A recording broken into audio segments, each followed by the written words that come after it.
I know it's got to be frustrating for folks who want to see some of the other projects that I've already started and teased you with get finished, and I apologize, I really do. I'm going to finish every single project I have started on this channel.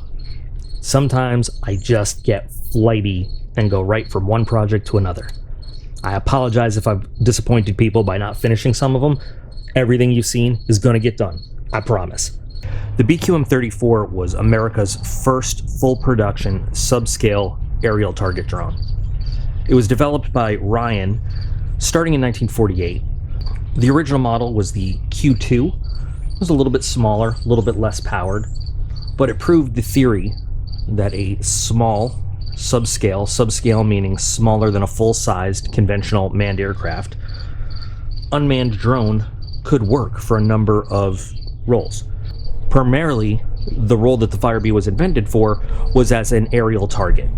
During World War II and Korea, aerial gunnery practice was done by having other manned aircraft tow targets behind them at a significant distance, either a banner or something that could glide, but other pilots would actually fly, intercept, and shoot at that towed target. And the towed target system was still put in use for quite some time after that.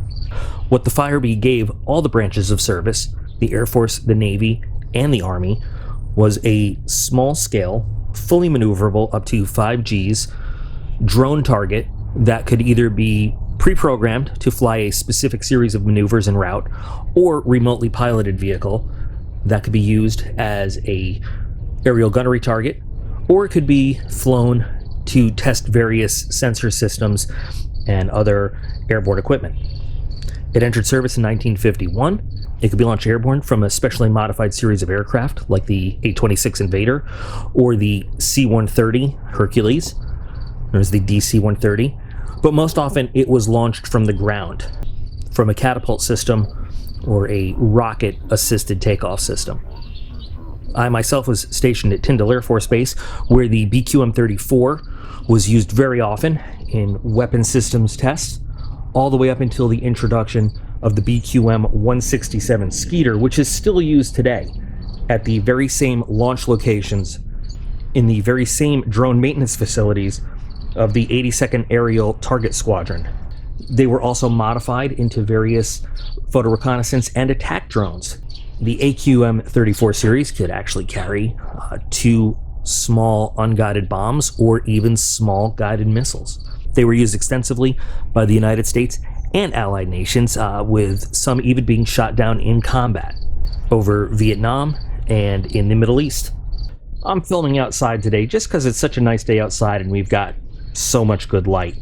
But we have here 3 completed ICM 148 scale BQM-34s and Q2/KDA-1. KDA-1 was the Army's designation for the Q2. These are really fun little weekend projects to do. I have them here finished, one in a US Air Force scheme, one in a US Navy scheme, and here he comes, the Q2 finished in one of the initial project verification schemes. That's what they were painted like in 1948 into the 50s as they were going through the testing program. Now, the Navy one, I did some research. You'll find these painted in a variety of paint schemes and markings. Usually in the red, they're all painted in high visibility markings because they're meant to be seen. We want pilots to see them. They're already subscale, meaning small. So they wear paint schemes to be observed and seen both from the ground and from the air. It's not, the idea of these drones is not to make pilots work hard to try to find them. They want to be found because we want to use them to evaluate weapons on them. So pilots do other training to learn how to use their radars and learn how to use their sensors to go find targets. These are used to actually validate weapon systems and for pilots to actually get the experience of firing a live weapon. So it's not like we need to paint them in low visibility colors to make the pilots have to work to go find them somewhere in the air. That's not the point. So you'll look around and find these throughout different museums and everything in mostly these high visibility colors. You will find some in sort of just a generic kind of light gray as well, depending on what the role was. A lot of the AQM-34 series were painted in the lighter gray, or those intended to go into enemy territory in the photo reconnaissance role. But the ones depicted here, these were used for actual testing. So standard international orange on the Navy bird, and just the high visibility red for the Air Force. Now these are great model kits. They can be bought on their own, and if you buy them individually, you'll get the trolleys that they would be placed on, and in ground conditions. The reason, we'll talk about why he's not on his later. You can also buy, ICM puts out a 148 A26 Invader that is converted as a drone carrier, which will come with the opportunity to build one BQM-34 and one Q-2. They don't come with the ground carriage systems because they come with the pylons and the mounting systems to put them on the aircraft. So you can either buy the whole set, the A26 with one of each, or you can buy the individual drones on their own. About $25 for an individual drone. I like them on their own because you get a very highly detailed ground trolley with them. Lacking a little bit with the Q2, but in general, they're, like I said, they're a lot of fun to build. 15 pieces go into the BQM-34s, 23 pieces, just a little bit more for the Q2. It's funny because it's a smaller plane, but just a little bit. There are some small pieces that go into it, but in general, they're all very quick builds. They're very intuitive. The fit on the pieces are great. There's very minimal sanding for the main fuselage seam lines. The fuselage on all of them are 2 halves running along the length of the fuselage. They line up very, very well. And if you were doing them in a camouflage scheme, you probably would never even notice the seam. But because we're painting them in these very bright, glossy, high visibility colors, I took some extra time to make sure that I got the seams just invisible so that we wouldn't see anything on them at all. There are a few tricky spots internally when putting together the wings. They have one of those fold on top of each other situations. And if you guys are interested in seeing me do an actual build video of these, I'll do them because I have the kits, that I love them. They're so much fun to do. But there are some things to be aware of, and I'll show you in the instructions, and they apply to both of them. Both of them have your 2 fuselage halves that go together, and then a piece that goes on top. It's A5 for the BQM-34, A6 for the Q2. You'll see the instructions have you do that before you place the wings in. I found that it's much easier if you put the fuselage halves together, then do the wings, so you can make sure you get that joint perfect and even for both the forward wings and the horizontal stabilizers. Make sure that they're glued nice and tight, even and level, and then you can place that upper spine on there. Just word to the wise, it makes it go a lot easier, and it makes your aligning of the wing pieces a lot easier to do before you have that spine installed over there. You get a lot of different marking options, about 3 different options with each one. My Navy one is using the kit decals, but I actually did find a reference that kind of used them some of the same markings, but differently. All of the ones in the kit show you either the high visibility red, or there's one plain navy gray one, but I did find an international orange one for the Navy, and I thought that just looked great. I love the international orange, so I had to do it. Air Force one is marked pretty much out of the box. And so is little Q2 over there. The trolleys for the BQMs 34s, that's another further 22 pieces just to put that together. And it's fairly detailed for what you're looking at. On a larger scale model, I'm sure they would be more detailed, but 22 whole pieces just for that is pretty good. 6 pieces for the carriage for the little guy over there, the Q2. It's missing some key things. I'm going to show you one of the small letdowns of this kit. So this is, there's not much to this in real life, but the way this would work is it would fit in and it would sit in its little notch. And in real life, there would be a series of chains that would hook up. There'd be 3 chains that would connect and suspend the front of this. And so it would hold it up. Now, in real life, for this little model, you can basically choose to glue this in place, or if you can find a small enough magnet there, I could not find one, or I would have done it. You can magnetize it in place so it stays there, but it's not going to stay in its cradle like that, unfortunately. These guys are fully removable. They can come off and they can go back on. But this guy, unless you're, like I said, if you find a little teeny tiny magnet, you can do that. Otherwise, this is what you got. And still, for an aircraft this size, it's pretty well detailed. Remember, this is 148, even though it's so small. These are tiny little aircraft. They fit 2 under each wing of a C-130, just to give you a size reference. The ICM decals are very thin.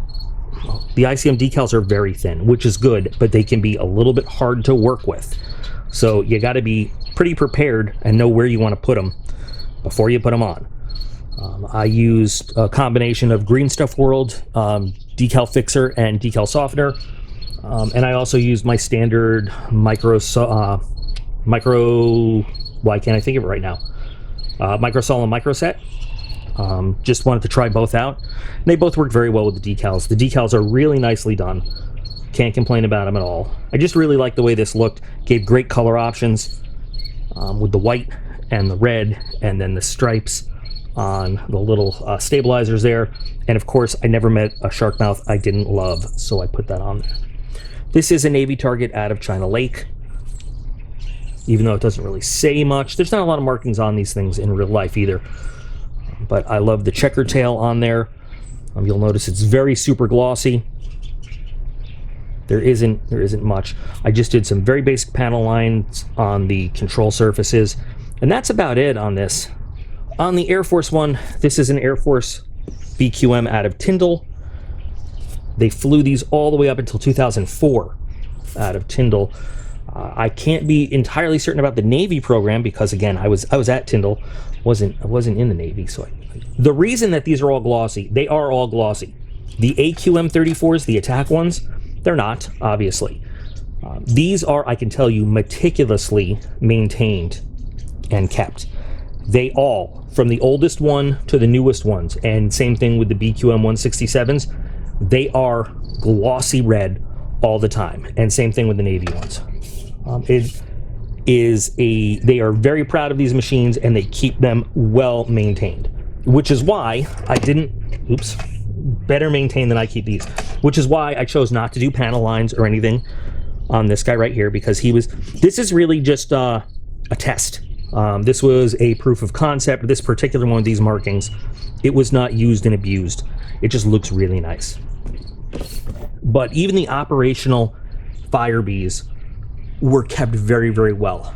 Now, I'm sure that early on it was all Air Force maintainers. I can tell you that my time at Tyndall, from 2012 to 2017, the majority of the maintenance done on these drones was civilian contractors.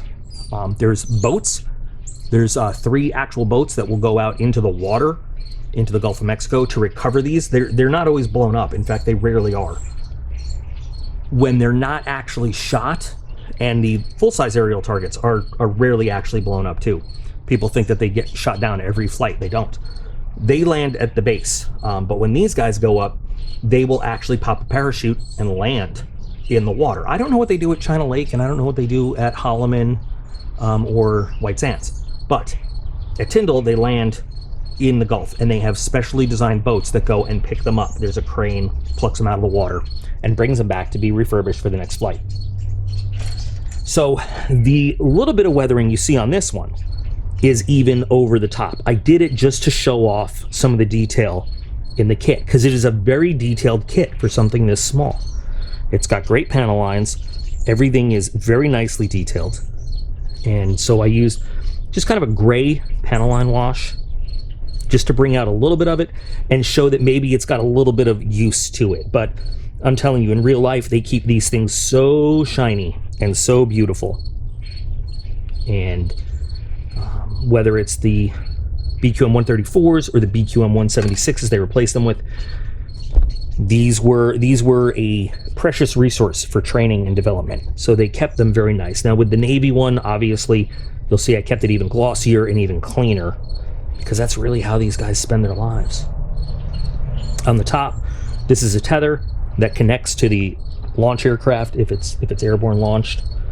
So have one on each, but we're not doing launch aircraft.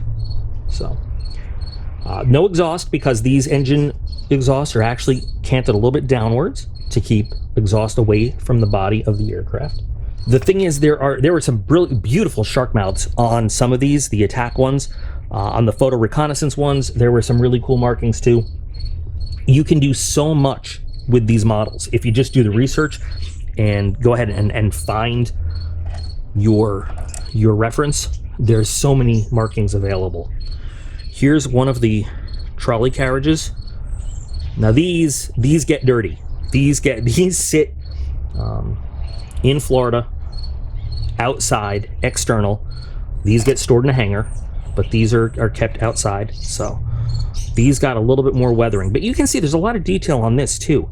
Even just kind of like an auxiliary and ancillary model to it. So green zinc chromate for the Air Force One, because that's what I saw them as. I've seen the trolley carriages at Tyndall. They were painted, I'm sorry, I said green, I meant a yellow zinc chromate color, and with plenty of sponge chipping all around. Now if you got yourself a little tug, like an airfield kit, that would go nicely with this. The Navy one I just did in silver gray by Ammo of MiG, because that's kind of what they asked for there.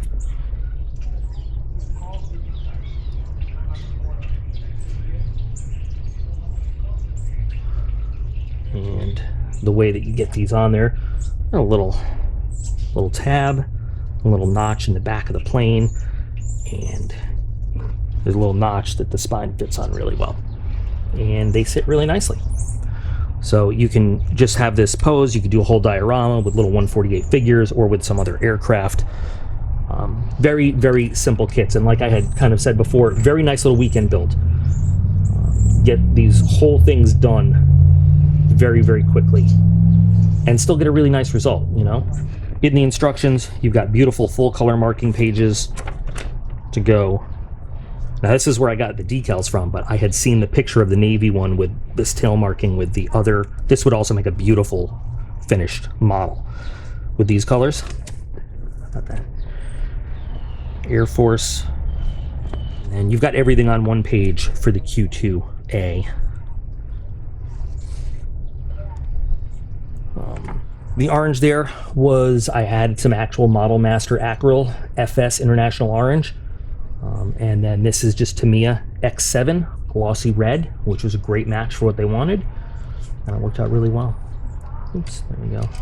So if you guys would be interested in seeing an actual full build of the kits themselves, I'd be happy to do it, because like I said, they're very easy, very fun to build, and you can find references to so many different looks for these little drones. They played such an important part in history. You might have to fudge the markings and just find markings, you know, aftermarket wise, or just scrounge from other kits. But great additions to dioramas or airfield scenes, or just having on the shelf. So I highly recommend you pick these guys up if you're looking for just something quick and fun to do. Amazon has them. I got some from Sprue Brothers. They're on eBay. I mean, just pick your supplier and you'll find them.